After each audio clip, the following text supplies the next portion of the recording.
আব্বা, হ্যাঁ বাবা, কি কিছু বলবা? আব্বা আমার বন্ধুরা সবাই মার্কেট করে ফেলাইছে, তা আমি মার্কেট করবো না, আমার টাকা দাও। বাবা, এখনো তো ভালোই সময় আছে।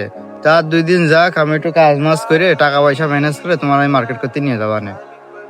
আমি অত কিছু বুঝি না, আজকের মধ্যে আমার টাকা দেওয়া লাগবে। কোনটা দুবা না দুবা সেটা আমি দেখবো না।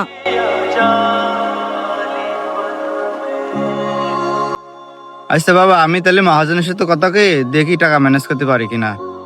ঠিক আছে, আজকের দিনের ভিতরে তুমি টাকা ম্যানেজ করবা। টাকা ম্যানেজ করে তুমি ডাইরেক্ট বাড়ি যাবা। মহাজন সাহেব, আসতে এসে টাকাটা। ও, তোমার সাথে 200 টাকা নাও। মহাজন সাহেব, আপনার সাথে কিছু কথা ছিল।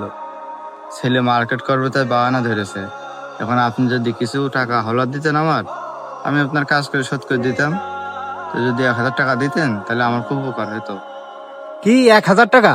আমার এখানে কাজ করতেই তো লাগবে 5 দিন। তা আমি খামাকা তোর কাছে 1000 টাকা ফেলাই রাখবো কেন? আর আমার টাকা শোধ করবি বাবা তুই কিভাবে? ছাড়।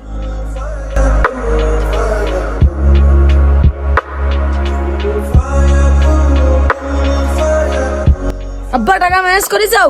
চলো চলো চলো, মার্কেট করবো, চলো চলো।